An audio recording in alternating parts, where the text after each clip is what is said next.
Well, let's get started. Hello, everyone. Welcome to this election day, GRCX from the Green Ribbon Commission. My name is John Cleveland. I'm a strategic advisor for the GRC, and the GRCX program is our way of doing live webinars as a way of supporting the implementation of the City of Boston's Climate Action Plan. And today we're focusing on how higher ed institutions can use their campuses as innovation labs for climate action to inform and accelerate the community climate action process. Referred to as campus as lab strategies. This helps leverage the knowledge of a combination of students, faculty research, and campus operations to accelerate climate action in the communities and with the stakeholder groups that they're connected to. So today we're going to do two things. We're going to get an overview of sort of what is the campus as lab strategy in general, and then we're going to hear from three different institutions who are going to give us both a little bit of an overview of their campus as lab strategy, and then they're going to do a deep dive into one or two of their programs. So we have a great panelist group headlining today. So if you could go to the next slide. Oh, there's the agenda, just went over it. So we're going to have campus lab overview. Then we're going to hear from Harvard University, and then from the University of British Columbia, and then from Chico State. So Travis Miles is a specialist for campus as lab within the Office of Sustainability at the University of Calgary, and he leads a portfolio of student and experiential learning projects that advance sustainability. He also co-chairs the Campus as Lab community of practice that brings together a national network of higher ed institutions around this concept. He's going to be joined by Dr. Ijeoma Nwagwu, who is the other co-chair of the Campus as Lab Community Practice. She's out of Princeton, the Princeton Office for Sustainability. She's an assistant director, and she manages the office's academic engagement and campus as lab initiatives, and also brings with her a long background on sustainability strategies in Africa, which is very helpful in this context. The next panelist is going to be Heather Henriksen, who's the Chief Sustainability Officer for Harvard University. She's been the CSO there since 2008, and her Office for Sustainability leads both the University Sustainability Action Plan and their Climate Action Plan. And I should note that Heather has been a really active participant in the Green Ribbon Commission since its inception in 2010, and her office for 9 years staffed our higher education working group, which is the working group that really initiated this webinar. Next, we have Liska Richer, who's a manager of the SEED Sustainability Program at the University of British Columbia. Their office has helped generate over 1,000 student-led sustainability research projects. So this is just a great example of how you can activate student learning and student research for sustainability. And finally, we have Mark Stemen, who's a professor of geography and planning at Cisco State University in Chico. He leads a class that's in sustainability and civic engagement, and his class has modeled this campus as lab process and has ended up developing climate-related strategies for a bunch of different community partners. So we're really looking forward to this panel. We're going to head off with Travis and Ijeoma starting off, which is an overview of what Campus as Lab means and ways to think about that as a strategy. Just a couple of notes. At the end, we'll have anywhere between 20 to 30 minutes in Q&A. We are recording this session, and you may have heard that. Shortly after the session, you'll get an email which will have a link to both the recording and all of the PowerPoint materials from the presenters. If you have questions for the panelists, please put them in the chat box. And we will be drawing from the chat box during the Q&A for questions for the panelists. And last but not least, as you all know, please mute yourself if you're not speaking. So Travis, I'll turn it over to you to give us the intro. Thanks to everybody who's joined.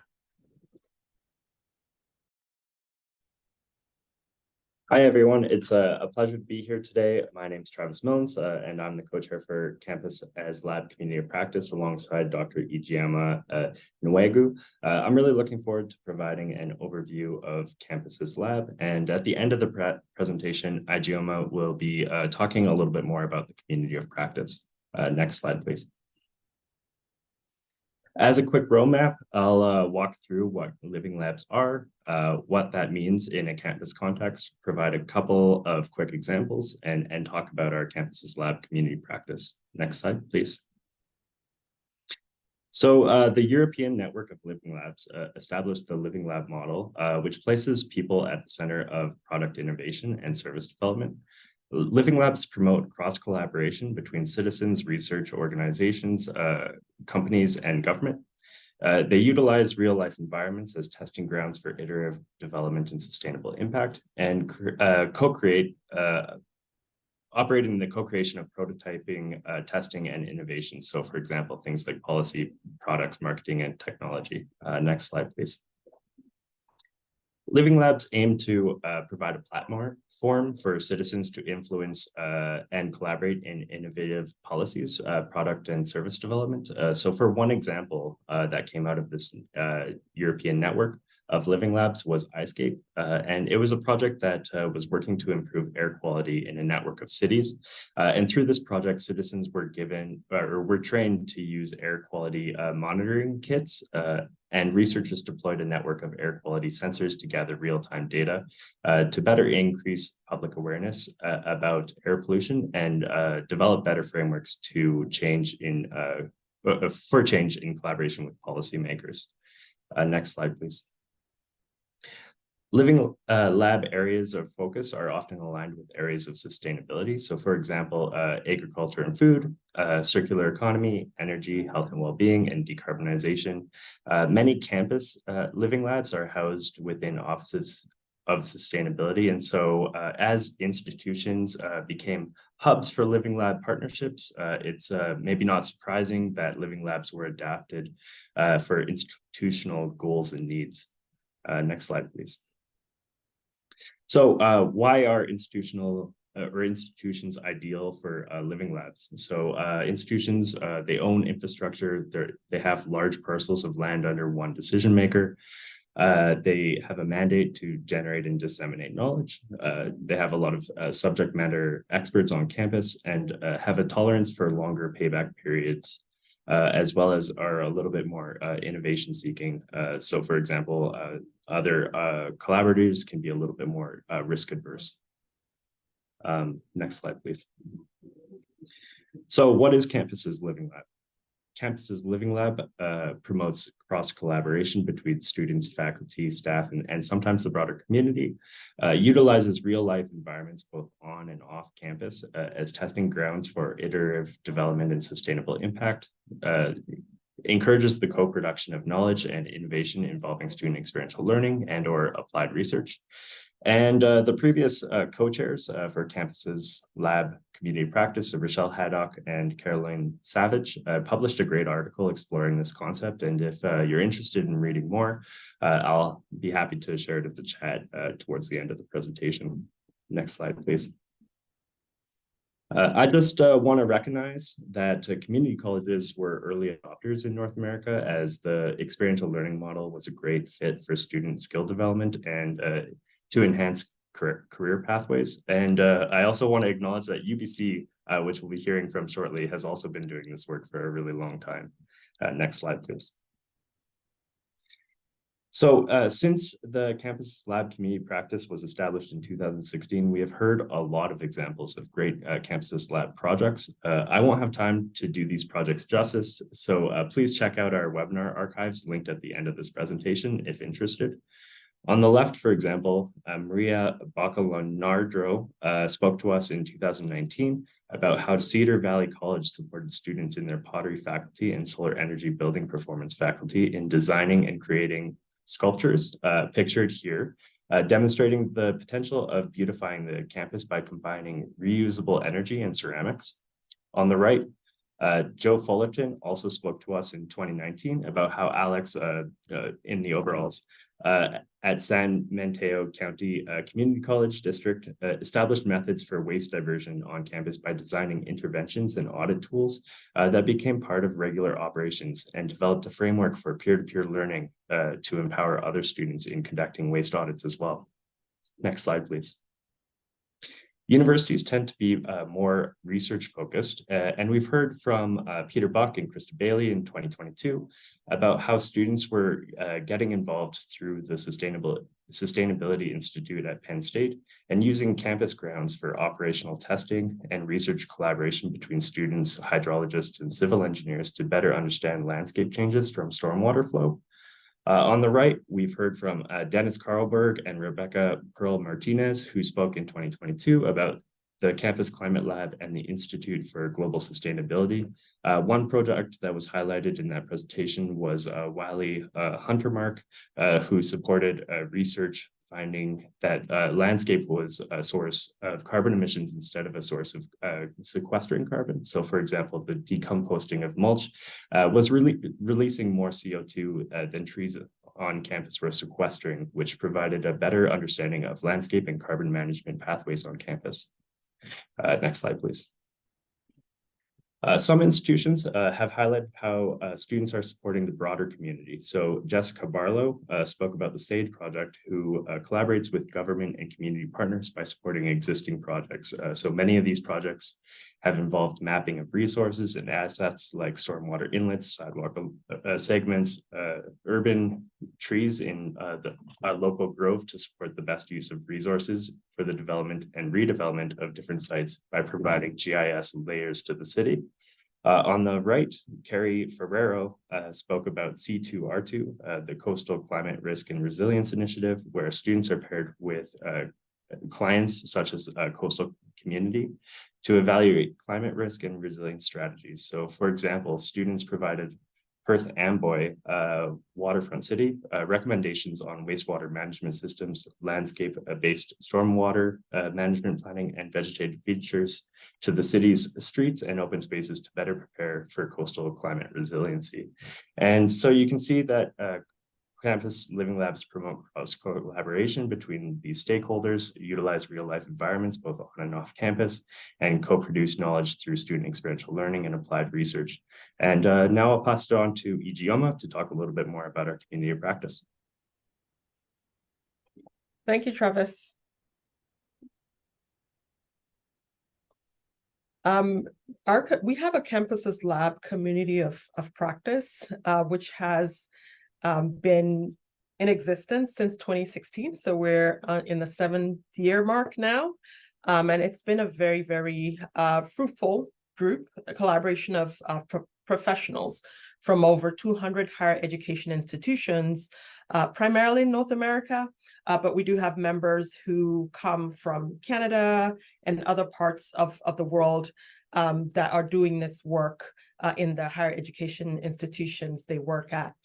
So what we do is we gather together regularly, mainly through a monthly webinar where we are together learning about a case study from an institution, from one of our members of this community of practice, or other folks outside of the Campus as a Living Lab world who are doing work that's really relevant to this collaborative idea, this Campus as Lab idea.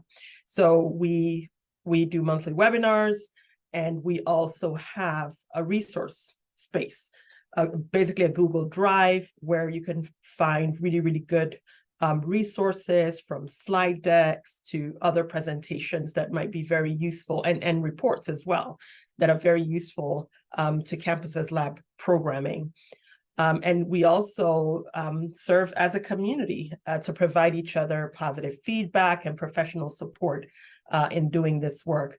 The whole idea being that this community of practice exists to cultivate an ethos of sustainability by promoting collaborative research projects in the institutions that we operate in.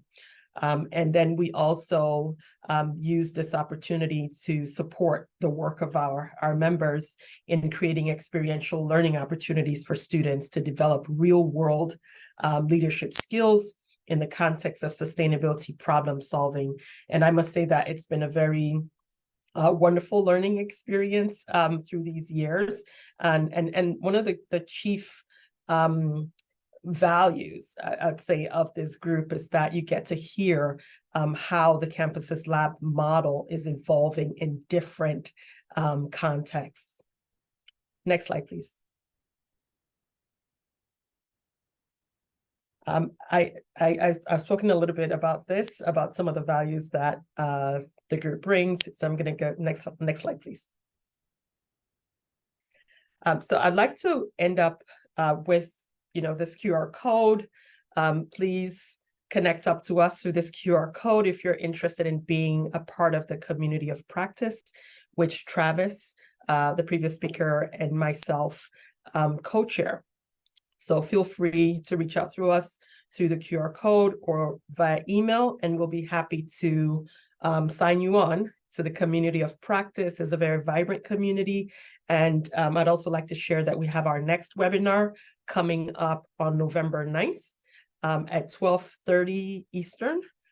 So feel free to get in touch with us if you'd like to be part of the community of practice, and we'd also, on hearing from you, be happy to send you the link for our next and upcoming webinars. Thank you.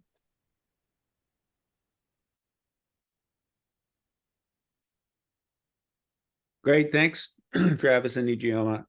It's great to have such a clear framing of, well, what is this topic that we're talking about? So it feels like we're going into the next three specific case studies with a really great grounding. So at this point in time, I'm going to turn it over to our colleague, Heather Henriksen, who's going to talk about the Campuses Lab activities at Harvard.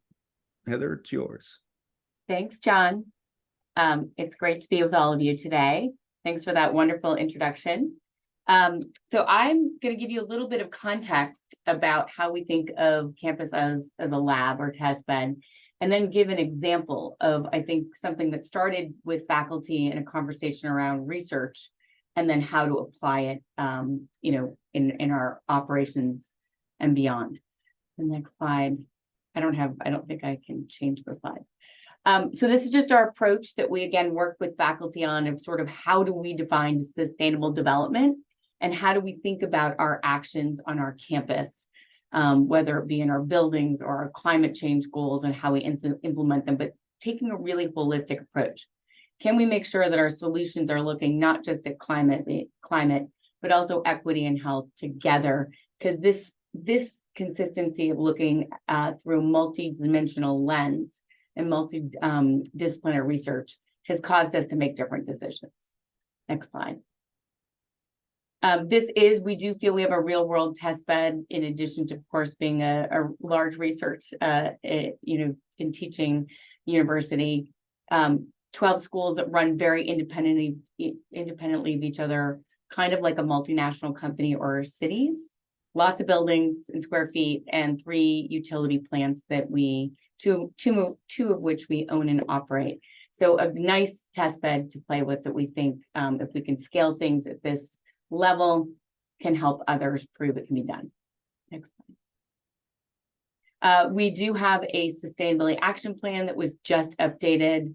That this is our vision, our priorities, our goals, and our sort of roadmap, and also our accountability tool for how are we doing against these things, these goals, and these priorities that we have set as a campus. We want to try to strive and be additive and add value, not just on our campus, but beyond in addressing. Next slide. We always get asked, so I'll just tell you our climate goals. These are our second set of climate goals that we're on, set in February of 2018, to be fossil fuel free by 2050 and fossil fuel neutral by 2026. And so those 4 buckets there means that we can have 0 fossil fuels in any of those buildings or district plants, vehicles, or electricity by 2050. And the electricity use and the vehicles will be done by around 2026 to 2026. So next slide. Of course, we're research and teaching institution. So again, our primary mission is how we make the greatest impact in the world. And I just want to note that my counterpart, our Vice Provost for Climate and Sustainability, Jim Stock, launched the Salata Institute a little over a year ago. And this is the sort of hub of the wheel, if you will, at Harvard, pulling together those 12 schools and multiple research initiatives to set the vision for how can Harvard faculty be adding faculty and fellowships. So wanted to acknowledge that. And now I'm going to talk about a real world example of Living Lab, about how we do this. So that was the context setup. Next slide. So in 2012, I think I went to a faculty lecture in the School of Public Health, and they were talking about another global systemic challenge related to climate, in that it is related to petrochemicals at its base. That really, to me, was a health, equity, and environmental justice issue. And that's the fact that in the United States and many other places in the world, we have all these man-made industrial chemicals that are in use, and very little health data about them if they cause health harms. And we do not have federally enforced regulation. So you might be surprised to know that asbestos is not federally regulated in the United States. People generally do not put it into products because they don't want to be sued, because you can actually connect the chemical to real health damages. So I think when I heard that, I thought, oh my gosh, what does that mean for us who are buying lots of building materials and furniture and carpet and flooring? That means that these things could have toxic chemicals in them, and we just don't know. But 80,000 seems, at least I think for most of us, a little overwhelming. And just to be clear, if it's not a food or a drug in the United States, there is no regulation to say that that chemical can go in your outdoor gear jacket, your dental floss, your shampoo, or building material. So next slide. So 80,000 is a lot. Our faculty then said, look, here, especially in the building materials, are 8 classes of chemicals that if we started there and could start to make some progress, we could chip away about some of the worst chemicals of concern from a health perspective and the most ubiquitous in products that we all buy. So we focused on 80,000 to 8. That made me feel a bit better. Next slide. And just to say a note, because we are a higher ed institution, why did we pick these 8 out of the 80,000 chemicals in these buckets? Because again, these have really terrible health outcomes, especially upstream where they are in high concentrations: cancer, fertility issues, obesity, reproductive changes, antibiotic resistance. So again, there was a real health reason and research reasons to say these were good ones to start with. Next slide. So just a second also to say the difference between classes and lists. This is an important point if you are actually someone that is charged with making decisions and buying things. We need to send clear market signals to our manufacturing partners that we don't want all PFAS. We don't want the class of PFAS, which I think's gotten some notoriety. I'll talk a little bit more because it's in the drinking water. It was here in Cambridge. Cambridge actually had to change their drinking water for almost a year to the MWRA water because the levels of PFAS were deemed to be toxic. So this isn't this is in everyday backyards, not just if you live next to an airport or a major chemical company, for instance. So we need to send the message we need to get rid of these classes, not individual chemicals, because otherwise what happens is BPA goes out of the water bottle, and BPS goes in, and later they find out as they have that it is more toxic. So remember classes. Next slide. Again, upstream impacts of our purchasing decisions with these chemicals of concern are enormous. The Environmental Working Group thinks that over 200 million Americans have PFAS in their drinking water, and there are over 40,000 sites that potentially are contaminating our drinking water in the United States. This is a huge cleanup problem now. Next slide. Again, back to the role of our researchers. Here's to the researchers that have advised us. Again, from engineering school, public health, we also have medical school, design, and other schools.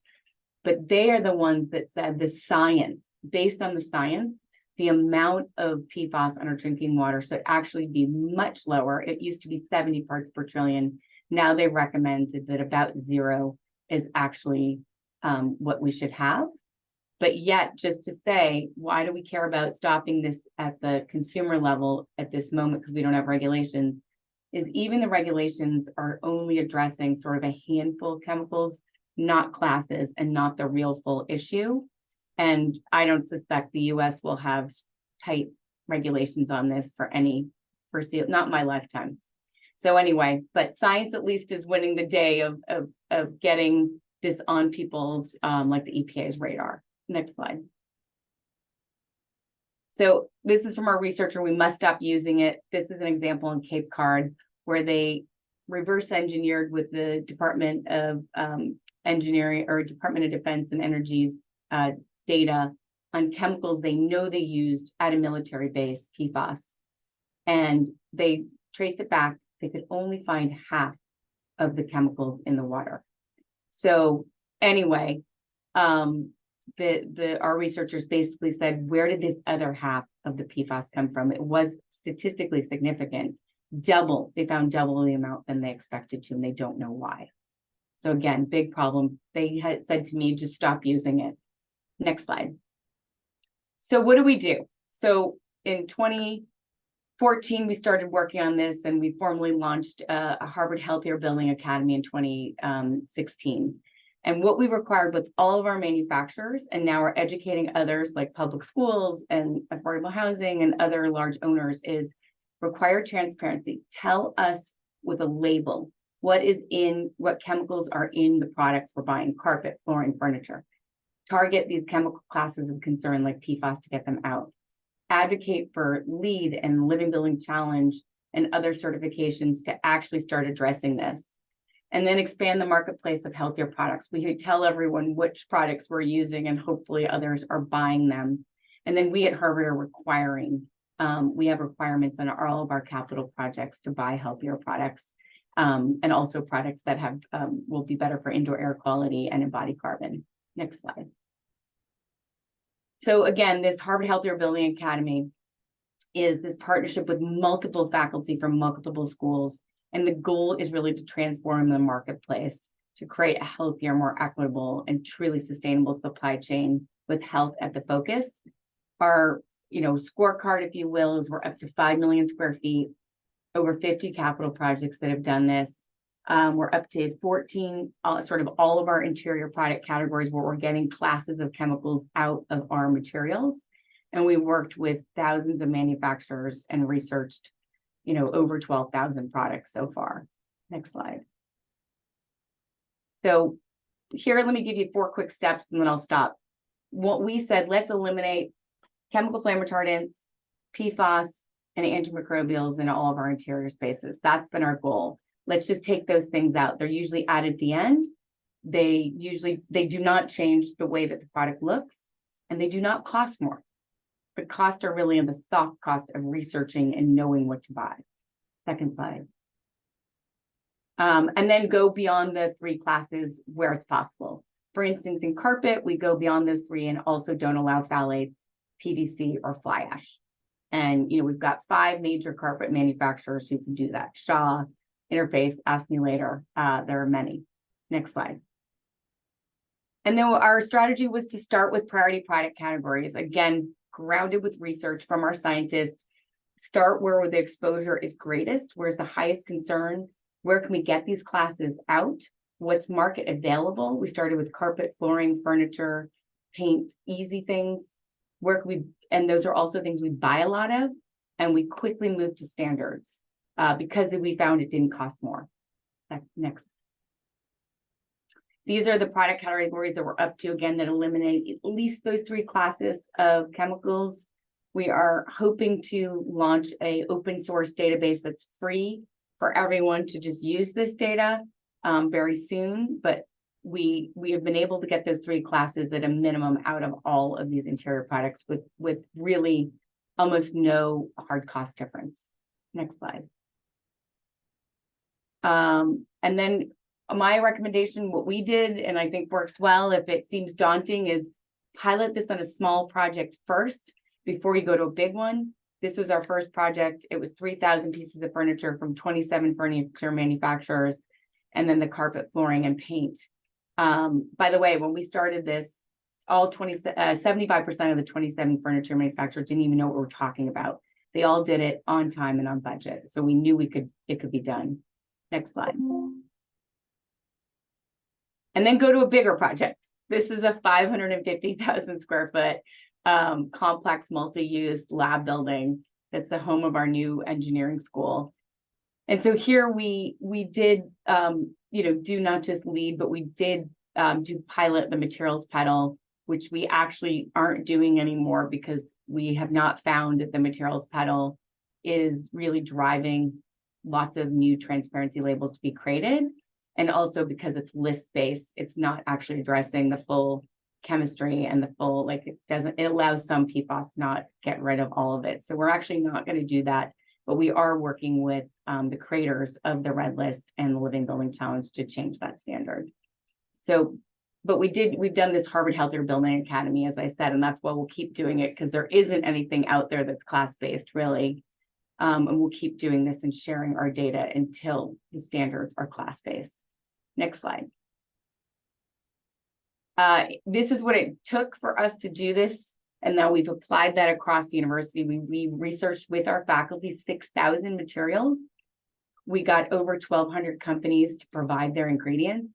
Many of those companies reformulated their products to eliminate these classes, which really had the ultimate goal, which is to reduce the upstream damages where these petrochemicals are created or put into products. And that is where the biggest impact is that we don't see, but is impacting vulnerable populations.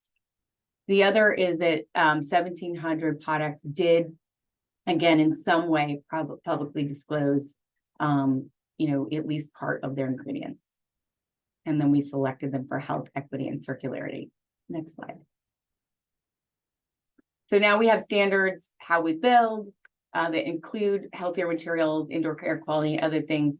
And I think this is a scope 3 supply chain issue. So we are really trying to spread that message and making sure that we do not just address embodied carbon in our materials, but also health and equity at the same time. Next. Just a quick bit of research, because I would be remiss not to do this. Our researchers working with us did some research to say, hey, when we act, do we see a difference? And they designed the study that we partially funded, and they went into 47 spaces before we renovated them. And all we really did changed in the specifications were carpet, flooring, furniture, and window shades. And what we saw was, yes, an almost 80% cut in PFAS in these spaces, just based on us making some small purchasing decision changes. And then also pretty big cuts, very big cuts, at least half in the chemical flame retardants. The thought from our researchers is that the chemical flame retardant numbers didn't go down as much as the PFAS did, because chemical flame retardants are still regulated and required in electronics. And we have electronics in all of our spaces. So anyway, a bit of research proving that the actions we've done in the Harvard Healthier Building Academy actually are making a difference. Next slide.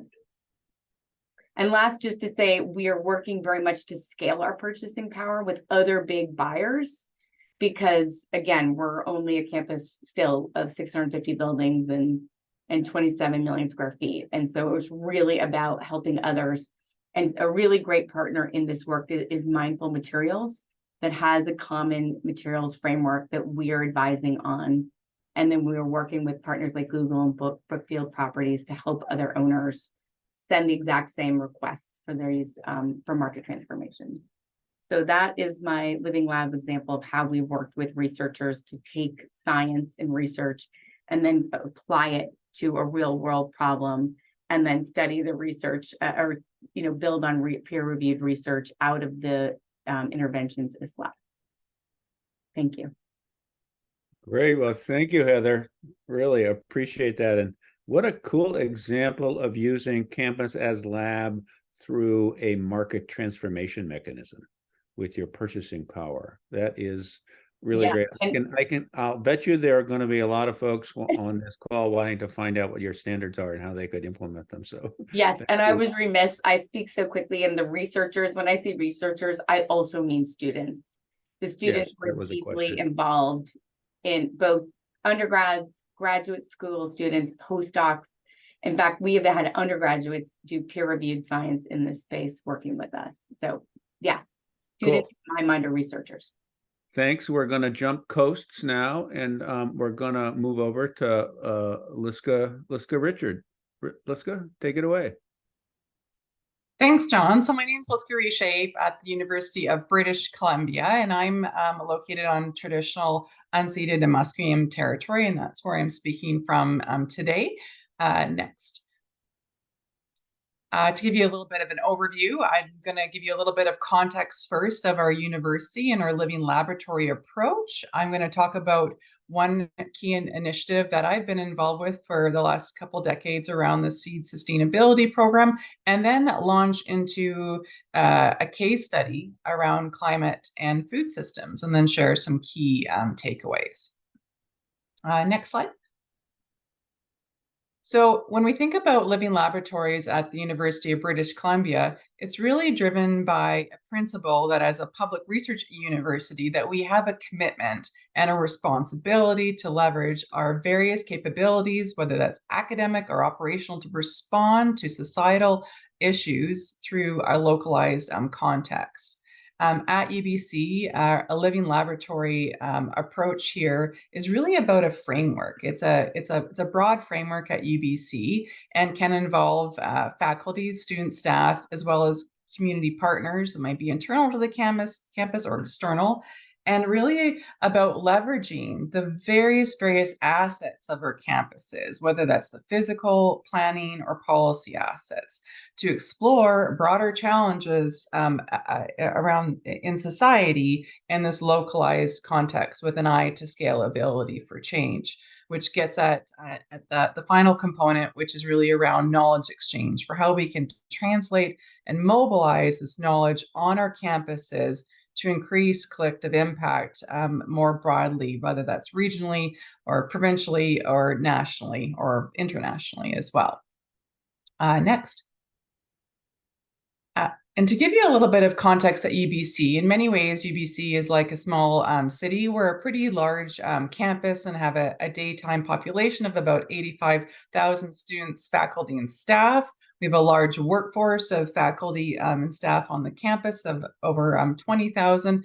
And we're located on a really big and I think a fantastic site, about 1,000 acres. We're surrounded by forests. You can see a little bit of that in this background here, as well as my background is mountains and water as well.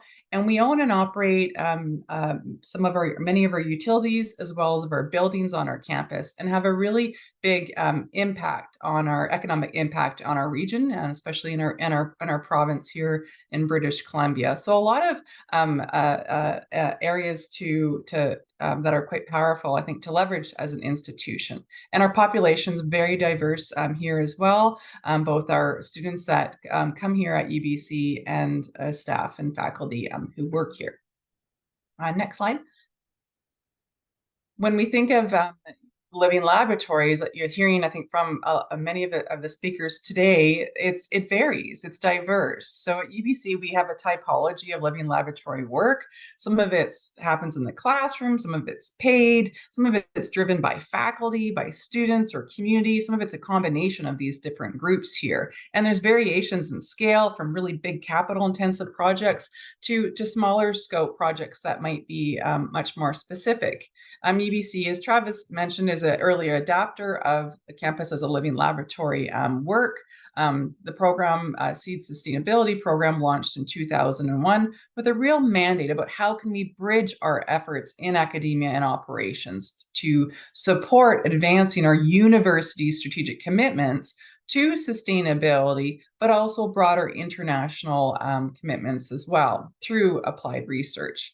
At Seeds, we really define CLL as bridging of these various spheres of the university through creating applied teaching, learning, and research opportunities, and really leveraging our university's ability to address issues at a localized scale. Next. So Seeds is a program that I mentioned, started in 2001. We're located in the planning department at UBC. And so we're really on the operational side of the campus. Our overall vision is to convene and catalyze various partnerships that can really advance actionable solutions. Those might be processes, those might be practices towards ecological human health and well-being. Next. Or more simply put, sustainability challenges are research opportunities for our work here. Next. We engage about 1,000 projects a year and about, 100 projects a year and about 1,000 participants on the campus. Next slide.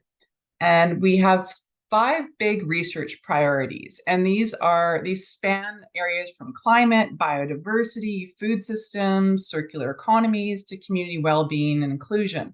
All of these priorities are very interconnected. Community well-being and inclusion is really something that really is a foundational pieces across these big 5 priorities. And what we've done in Seeds is try to cluster our work around these areas here. Next slide. And we've done this through applied student research, as well as these different collaborations where we have these think tanks that are comprised of various faculty, students, and staff that to advance critical issues around biodiversity or climate and food systems as a few key examples. And we just launched another one this week around circular economies. Next slide. And when we think about Seeds and our model, all of our work results in tangible research deliverables that are published on our Seeds Sustainability Library. Also, other types of things might be installations or tools. And all of this work, it results in research that informs practices as well as policies. So our real space on the campus is informing the implementation of policies, as well as the development of policies through research and collaborations. Next slide. Some of the key benefits for faculty is they are able to connect their curriculum and their work and their class to broader societal commitments and UBC's commitments specifically. They're able to offer real applied opportunities for their students and their courses, and they get support from us around integrating this work there. And then when we think about students, the next slide, our students are able to gain what we hear from them or with our students are really valuable professional skills and around applied research, networking, building their professional network, and leveraging their knowledge as well as their lived experiences in various spaces around advancing different critical issues. And they're able to be seen as and have a role before they graduate to be really agents of change within their specialization, but also outside of it through working with others.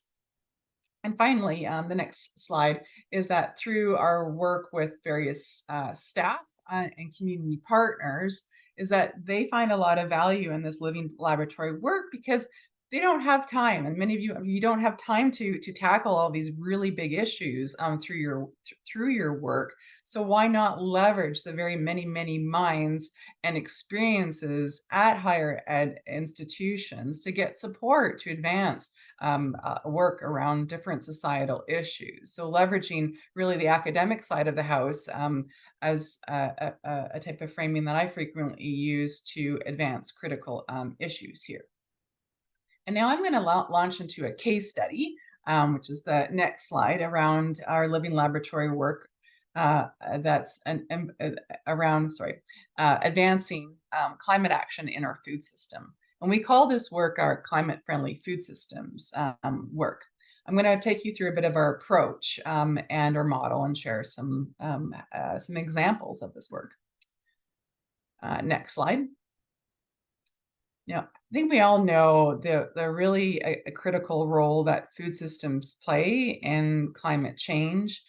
Food systems, there's quite a big range of how responsible they are for global emissions, from 25% to upwards. I've seen maybe 37% of our global emissions. And as you can see here, our World Food and Data is a great source for getting a breakdown of the different sources by the food systems component. And some key areas are around our livestock, particularly beef, as well, and dairy, and as well as our land use and crop production as being some of the biggest contributors to global emissions.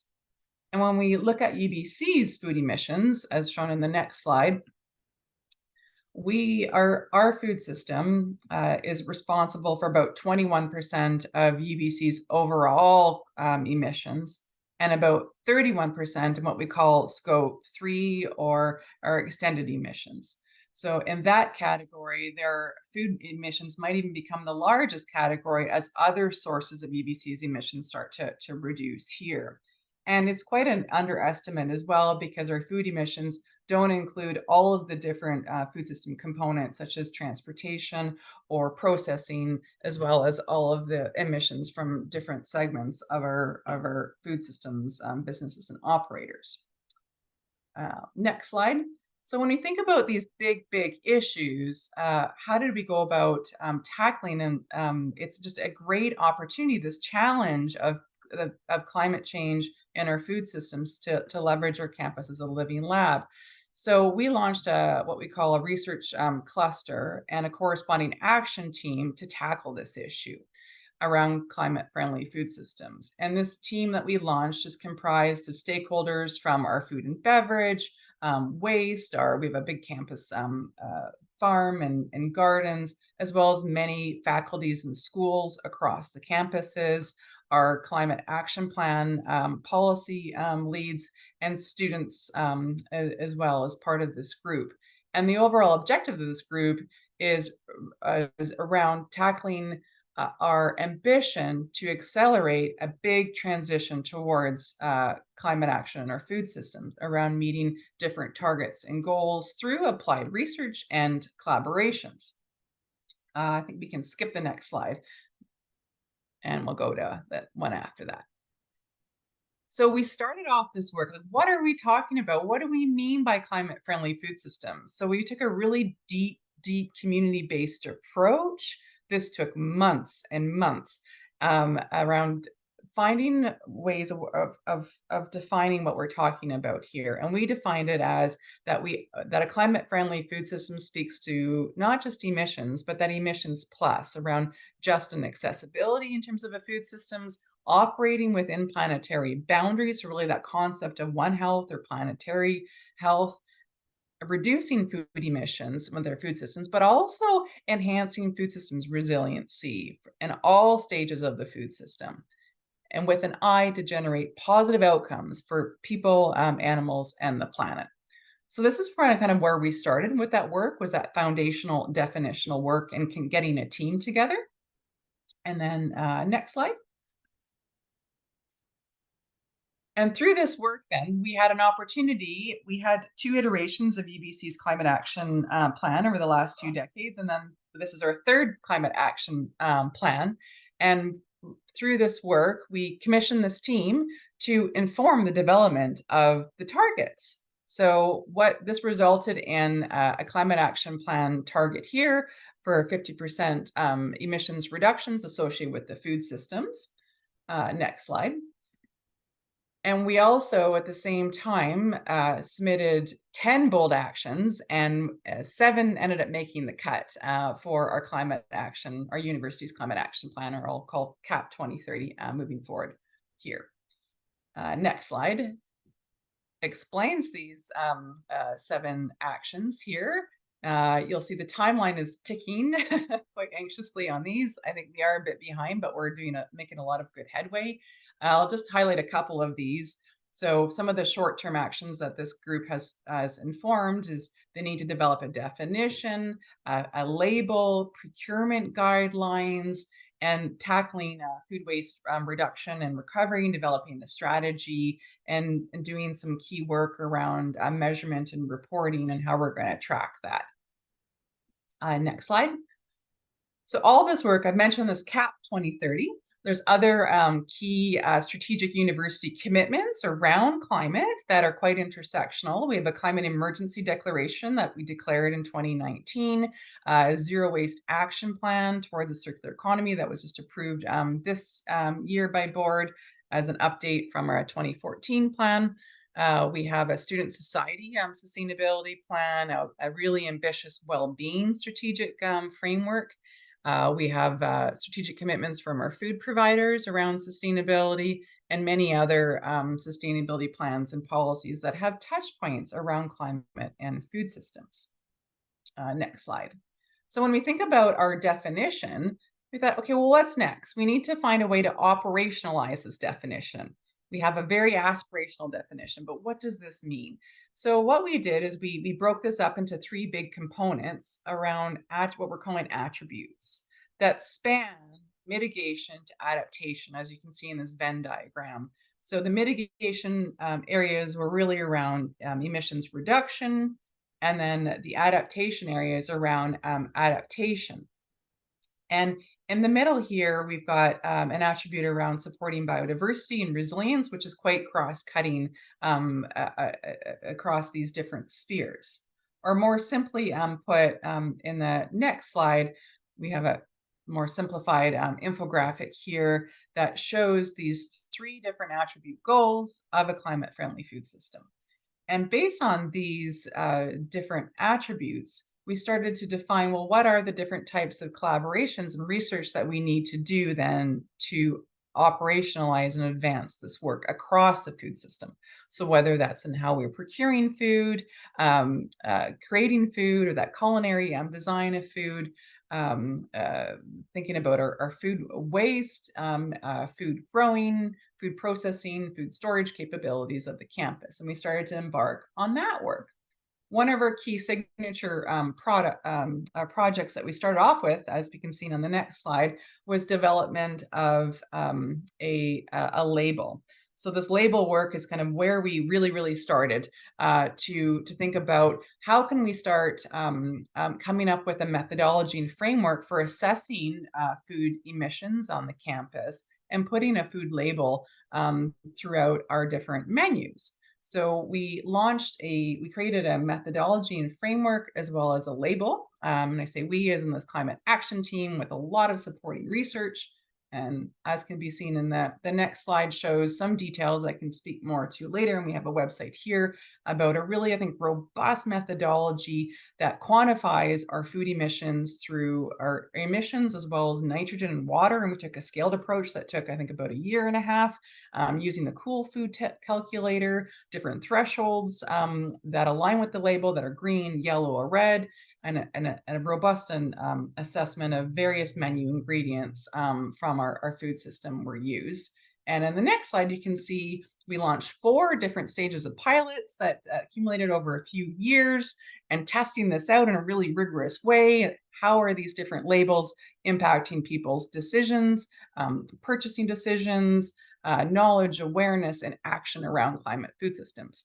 And the pilot 4 is where we're at today, and we think this is it. So this is our final decided label here that's been scaled out now across all of our residence dining halls on campus. And we jump into the next slide. Actually, we'll skip that slide and maybe go to the one after that.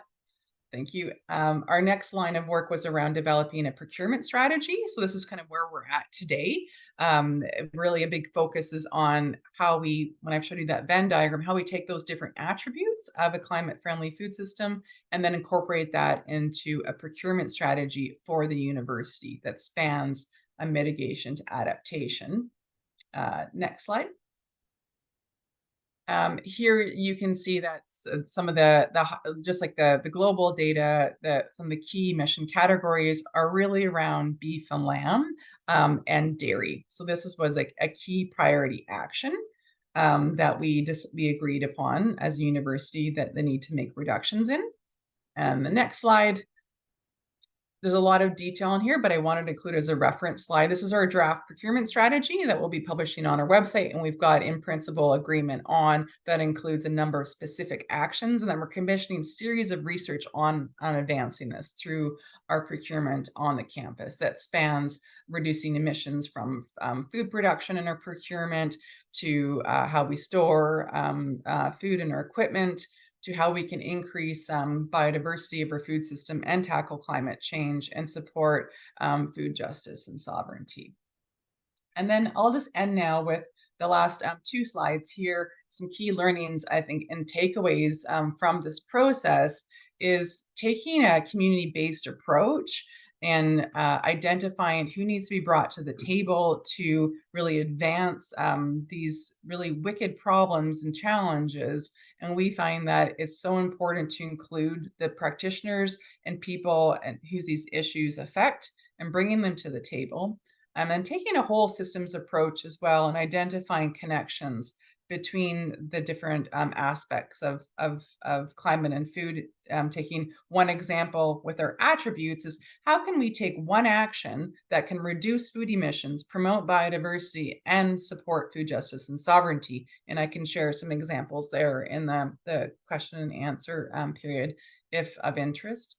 And really leveraging the diversity of knowledge on our campuses that are not only academic, but also professional and the lived experiences of folks across our campuses. And then taking what I love to refer to as an incremental radicalism approach. These are big issues. So can we take some intentional small steps and that can lead to big change and kind of developing a roadmap for how that can happen? I think Heather mentioned earlier how we can start small and piloting something and then scale it up and out. And then in terms of the last slide here is future directions. We really want to continue to scale up our work, both across the campus and broader, sharing our learnings and successes with other campuses, and with a big focus on our procurement strategy as our key next step, as well as what are the critical actions that we need to really advance our climate 2030 goals. And my really last slide here is I've included a couple links that I can also share in the chat for more information. Thank you. Great. Thank you, Liska. Really, really appreciate that. So you and Heather have dove into 2 really big issues, as you said, toxic chemicals and food. So, so we're going to turn it over even farther to the West Coast now to Mark Stemen. Mark, it's all yours. Hi. Yeah, check my mute. I'm good. All right. My name is Mark Stemen. I'm a professor of environmental studies out on the left coast here at CSU Chico. As John mentioned, I teach a class as campus's lab course called Community Service and Sustainability. I've engaged in a lot of projects with the city of Chico and community partners. We've already heard about some different frameworks and models and different reasons to engage in campus's lab. So I thought I'd simply and quickly share some examples to stir your imagination, hopefully get us time for question and answer. Next slide. One of my favorites was also the easiest. Our community development department needed help on a housing report with a traditional windshield survey of community housing stock. I wasn't about to send students driving all over our small town, so I turned it into a handlebar survey and had students survey about 1,500 units. It was great for them to really get out there and look at the town that they were living in now. And an undergraduate class did all of the pedal work, and then graduate students helped me compile the data. Next slide. I later worked with the City of Chico Parks Department. They needed to locate and map invasive species on one of the local creeks that goes through town. So we went and did that, did a nice little hike, and they were eventually able to use that map then to get a grant for its removal. Next slide. Another course I had, students helped the City of Chico implement their general plan, specifically the creating of community gardens. So the group of students in the class used GIS. They surveyed the city looking for open land of a 1/4 acre or more, not just 3 tomatoes, right? Have a real garden. And they also need to be adjacent to public access. They found 400 sites and identified, next slide. They found 400 sites throughout the city in this, and they identified their top 25. Next slide. And then they partnered with a local nonprofit to design and build the garden. All right, next slide. Weirdly, and this really was weirdly, the local farmers market came under question. Some local businessmen were calling for it to be moved from downtown. Another local nonprofit then, the Friends of the Farmers Market, asked us for help. We learned that it's useful to have the community garden mentioned in the general plan. So what this course did was create a new chapter for the general plan. Go ahead, next slide.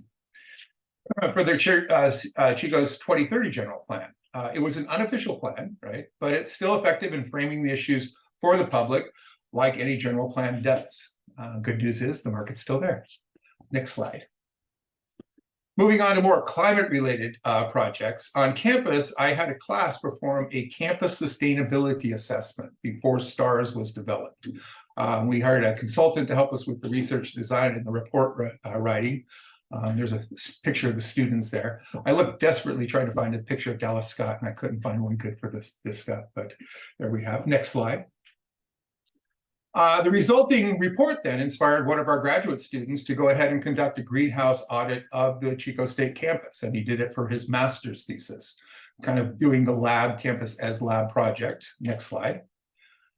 And then that led to an agreement and a contract between our campus and the city of Chico for those students to go ahead and conduct a community greenhouse gas inventory and assessment. Next slide. And that was kind of the research team that they put together. Next slide. We are really fortunate here in California to have a fairly detailed set of climate forecasting tools and other documents. And so a class used them to forecast the future climate for Chico and then assess the impacts. You could see all of this at chico2030.com, and I just dropped it into the chat. I'll drop a similar effort that we did for the campus here in a moment. The final product from all of this was a set of what we call dispatches from the future, a set of stories set in the future that would describe successful adaptations to the expected changes that they had discovered in doing this. Next slide. This is a group of students again, no Dallas Scott. Next slide.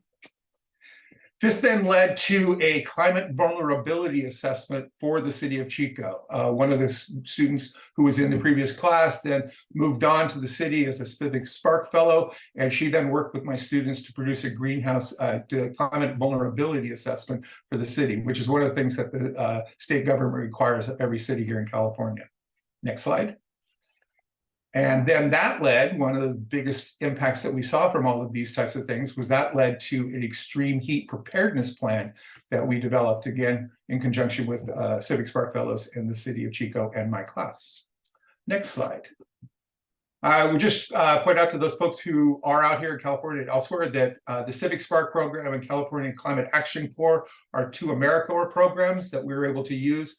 And that then gives both city staff an extra help in helping hand, and also provides that liaison that goes back and forth between us and what's happening at the city. Joe Biden has now said that he is going to take the California Climate Action Corps nationwide. So I just put that on your radar out there as well. Next slide. And the last thing we're doing now is that we are using classes currently this semester, helping to develop a climate resilience hub in South Chico, doing the same types of efforts as I was talking about. And I want to make sure that we had plenty of time for conversation, so I went pretty quickly, and I'll throw it back to John now. Great, thanks, Mark. Really appreciate your presentation. Really practical examples of things that students can do. Just a reminder, if you do have questions, pop them in the chat, and we'll put them in front of the panelists and ask them to answer. Just because I happen to have the microphone, I am going to take the privilege of asking one question of all the panelists. You know, as we sort of looked at this issue in Boston, specifically related to sort of linking the great R&D knowledge of our universities to the city's climate action plan, it's sort of clear that there need to be some kind of intermediary structures between the academic world and the community world that allow this translation, allow the translation to happen easily and well. It'd be great. I'd just love to hear from each of you. Do you have ideas about that and about what the nature of those intermediary organizations, designs, infrastructure might look like that we might consider here in Boston. So just anyone who wants to jump in on it, that'd be great to hear.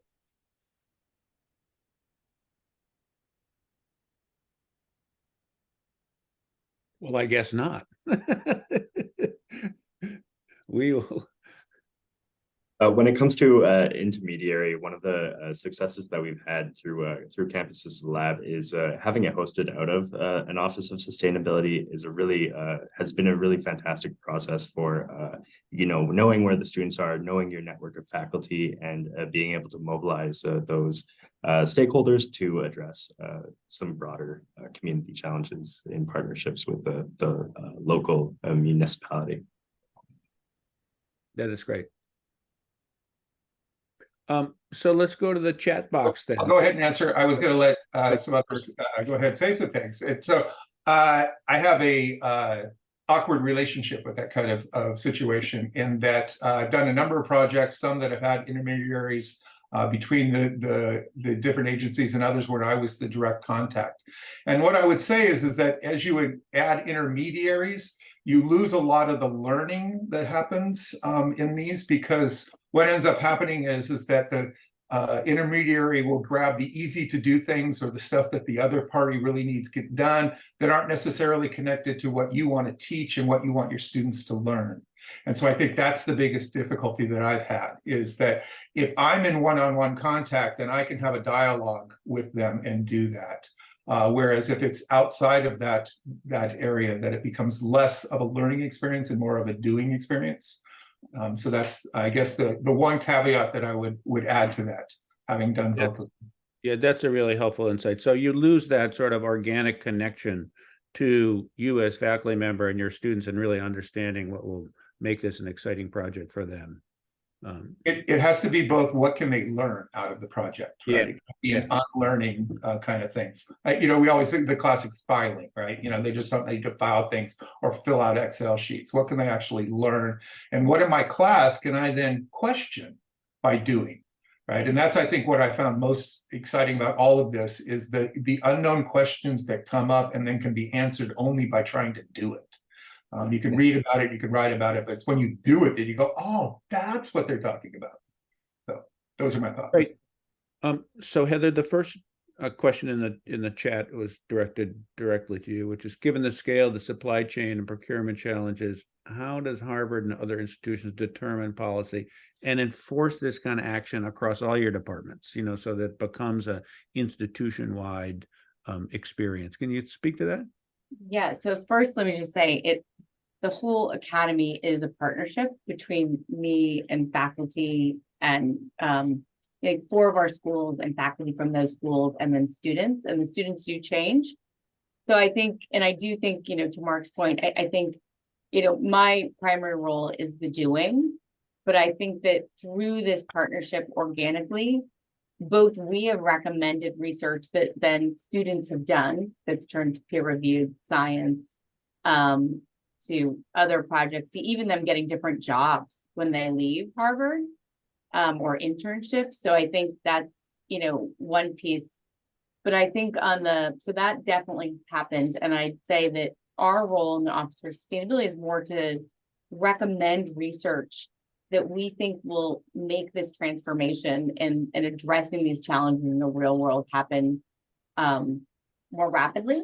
But then they come up with their, to Mark's point, they come up with their own ideas that are super terrific, and they answer different questions, and some of them aren't necessarily as practically focused, and that's great. They are learning, right? And they are, I think the most worrying for me is that I've had a number of students say to me that they changed their career path based on this interaction with the academy. And it gave them a clear focus of how petrochemicals and climate link, and that it made them think more broadly about wanting to work on things beyond climate. So I'll just quickly say, on the policy front, what we did is we set these standards, but we had to align these not only the 12 schools, but sort of our operations people, our capital projects people internally. to basically say, yes, we will comply with these policies and do them. And then we looked outside as much as we could to point to other, standards like the labeling standards, like health product declarations as a requirement. And then our office has played a role of setting the policy, and then also on every project, actually checking the work and even stepping back, educating the architects, the designers, the engineers, the contractors, the subcontractors on what the problem is, how to solve it, and then really creating tools and resources, that are very detailed in order for people to be able to do it. So I would just say it's one thing to set policy, but if you actually want to make sure it's going to be implemented, you do need to create tools and resources, educate people, and then you need to check the work. And that's what we've done. Yeah, great. Let's get a question for you out of your food system work. You're a pretty big entity.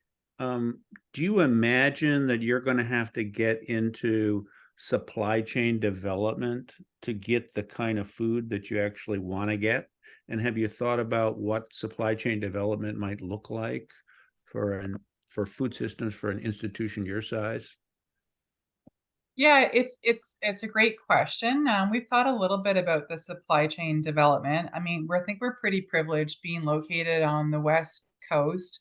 We have a great diversity of foodstuffs and supplies, many different agricultural products from the land as well as from the water that's available. So we're really taking an approach of working with our current suppliers and also diversifying that with new, I think, relationships that can be formed through different alliances and cooperatives there. So I think there's no shortage of foodstuffs that can be found. And our main food provider, they produce most of the food in-house. We don't work with a third party, so there's a lot of control over our food systems here on campus. And because of the large purchasing power, that's a really big value proposition, and leveraging these different kind of procurement relationships, both within locally within the province, but also externally as well for foodstuffs that we can't produce here.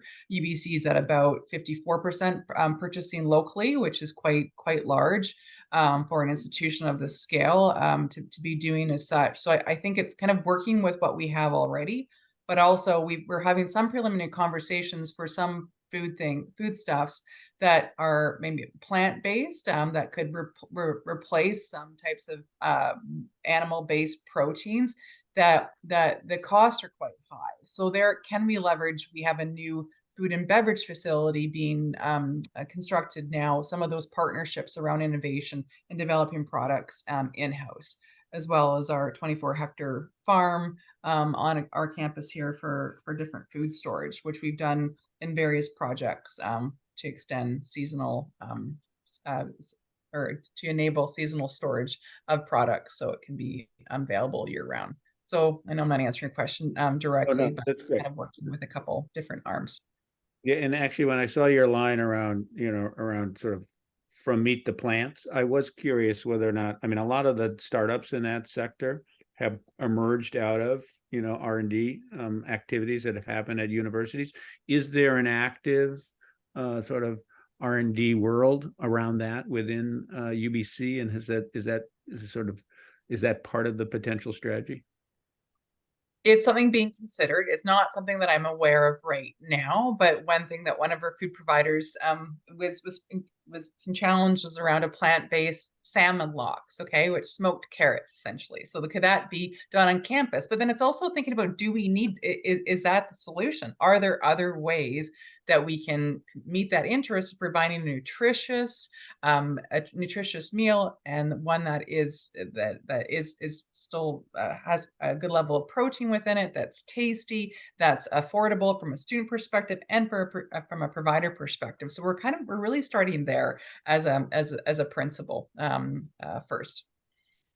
So Travis, I have a general question for you and Ijeoma. Since you guys are sort of the co-chairs of this really vast network, really cool network, Are there big trends that you see happening in the campus as lab movement at this point in time that are starting to sort of really change the nature of the work that institutions do? What's your take on what sort of the future of innovation looks like in this practice area?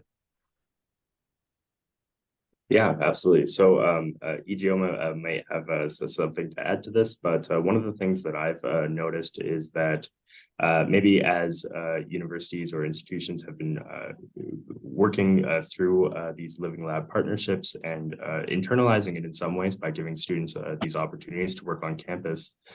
I think one of the trends over the last couple of years is actually going back to community partnerships and kind of enabling more opportunities for students to work with groups like companies or municipalities to better impact our local communities. And I think that's honestly where we should be focusing. So it's really exciting to see work happening on campus to develop and advance sustainability for institutions, and then also working with the broader community as well to advance sustainability more broadly.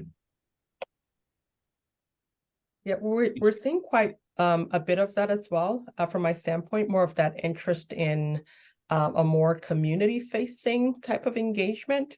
And for us at Princeton, and also I'm seeing this in other institutions as well, a lot of this drive is coming from students who are really interested in not just having experiential learning on campus-focused projects and more on the theoretical type projects, but really want to be making a difference, if you can call it that, by engaging with communities.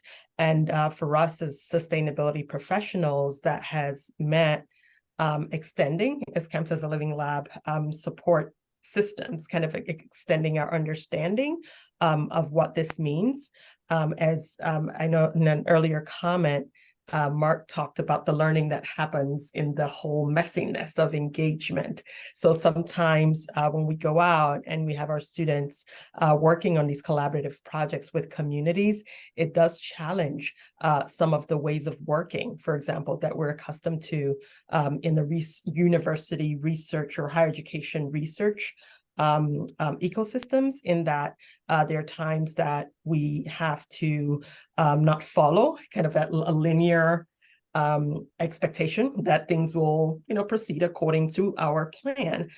So it's challenged us as Office of Sustainability to kind of facilitate a process where we are allowing our students and our collaborators on campus to engage with processes in communities that are not necessarily happening according to our timeline. So there's a bit of listening and waiting involved sometimes. So really aligning expectations across the board and making sure that we're also being mindful of the time, because with the interest in community engagement, we find that a lot of our community partners, especially the smaller nonprofits, are burdened sometimes by the demands of different groups coming from campuses wanting to do this work. So part of what we've been doing as well is learning how to collaborate across campus partners and ensure that we're able to accommodate the timelines and capacities on both sides, and that we're also all looking at the same thing when it comes to what the expectations are out of projects. And another piece I've also gleaned out of engaging with those in our community of practice is also that piece around when we're engaging with community partners starting early, so that it's not perceived as an afterthought that, we're participating. You're just making it a process, a co-production process that invites different partners on our campuses and beyond into the conversation early, and sustains it beyond the research publication or whatever outcome that we see happening on the academic side. So certainly I think community engagement is a big piece, a big trend we're seeing when it comes to how campuses lab initiatives are evolving in higher education. Great, thank you. That's really helpful. I have one follow-up question, and Heather, there are a couple real specific questions back to your presentation I want to make sure you get the answer.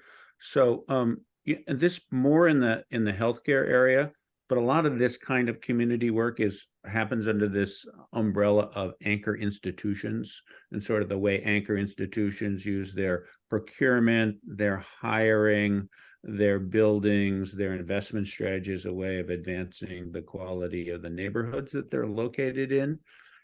The Campuses Lab is really more focused on taking knowledge out of the campus and using it for the benefit of, various communities, some of them around there. Is there is the anchor institution framework used within higher ed, and does it have a explicit relationship to the campus lab strategy, or are they considered really two separate things? I'm just curious how that's thought of in the higher ed world. And if the answer is don't know, no problem. Personally, I would consider them to be anchored together, just because the Living Labs projects, they are truly a kind of a win-win-win strategy, where students get these experiential learning or applied research opportunities to go into future careers. The community partners get to kind of work towards the goals that they have, and have a little bit more capacity to take on these challenges that they've identified, as well as kind of that more that instructor level learning opportunities to be teaching as well as researching in these projects. And I think that when we've seen, for example, some of the infrastructure that's been brought onto campus, as an example, we had a student who at the University of Calgary who really explored opportunities to, I guess, retrofit some of our buildings. And so that has, those buildings are also used for things like communities events, for local citizens to utilize as well. And other people might have some ideas to add as well. Great, thanks, Travis. Heather, there were two sort of specific follow-up questions. One was someone was interested in, did you do research on other water contaminants other than PFAS? And if so, what was your conclusion about that? Yeah, I think that's a great question. I would say that we have focused mostly on the chemicals of concern that are in the products we're buying. And we also have one of the world's experts on PFAS and water with Dr. Elsie Sunderland. So I would say that also highly focused us. But I think it's a great question, and it's one I'll take back to our academy and see about expanding our focus. I think at the end of the day, and I like the question about what about the students. I do speak broadly to the students multiple times a year, and this is always a hot topic to talk about purchasing decisions. So we certainly have educated them, but I think one of the things that's kept us from really trying to educate people more broadly is most people just want to know, what do I buy? And, tell me what to buy. And so I think we have been waiting, and we're getting close to releasing this open source database, because I think we wanted to commit to a free database that anyone could access. And I think that is that's coming soon. That's probably how we help the most. I think the other thing is, in higher ed, what I really control are these purchasing decisions, usually for like interior materials and building materials. I don't have the luxury of researching, except for personally, like outdoor gear jackets or suits or, dental floss. But I think the Environmental Working Group is a great resource for those research for that. I think Green Science Policy Institute's a great resource. And I think we on our website do have links to those organizations, so students and others can go make purchasing decisions that probably are more residential or personal. but I think that, you know, what we in higher ed are trying to do is, I don't think we all should be focusing on the same things exactly either, because we don't have much time.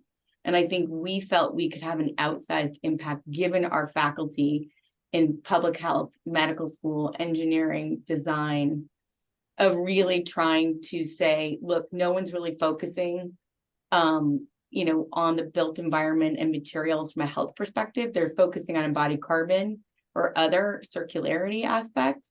We think we can have an outsized impact here and pull the threads together of climate, health, and equity. We want to show how that can be done. And we know Princeton and Calgary and UBC and, you know, Chico State are going to do other things. And that's great. We hope to copy them and take what they've got and run with it. So I just wanted to say that too, because I think it's important that, you know, we need to be learning from each other and not all starting from the same place. Yeah, so you've leveraged your distinctive competence that, you know, that you have. That, yeah, that's great. Hey, Mark, I had a follow-up question for you. So I love the really practical way you brought students in, just did projects, and then it helped people and you moved on. That was really cool. Now this is all, as I understood, all out of your class, right? Now, are there, is there been any attempt to take sort of the nature of the work, the way you engage students around learning, around practical projects to do these kind of things? Have other faculty members picked that up and said, okay, well, if Mark can do these 6, 7, 8, 9, 10 projects, then our class can do another 10 projects. What's the sort of innovation dissemination from your experience like at Chico State? Yeah, we've had other people do other projects. Probably the one that one of my colleagues just did was do all the research to put a bike path through our campus. And then having to do the road testing and doing the material testing and all those different types of things to do that as well. We also, though, had a very large South Chico project, which is looked at the 14 blocks that's kind of around the student neighborhood south of the campus. And they did have, I think there was 8 or 9 faculty who were involved in that project, contributed a number of different aspects to this overall thing. But that was, in some sense, the reference is that to get that many people together on a similar project, we all had to kind of dumb down what we were doing, if that makes sense. Or really, not dumb down is a bad word to say, simplify. Simplify. We really weren't in the kind of learning mode that we wanted to be. And so it became very simplified. And so I don't think it was as exciting for students. What they found out wasn't really that path breaking or that changing. It contributed to a larger project, but from on the inside of a class situation, it wasn't as exciting as I think when they do their own project and present it themselves. And so I think that's the difficulty. When we did the vulnerability assessments, you know, we were really looking out throughout the entire county of the different kinds of climate vulnerabilities that communities would face. And I think that was really exciting. And students could then, in some sense, go down that rabbit hole and really find some interesting things. Whereas if they're having to do this very broad, very simple thing, it isn't as exciting for them. So we have done multiple projects. There's a lot of other faculty.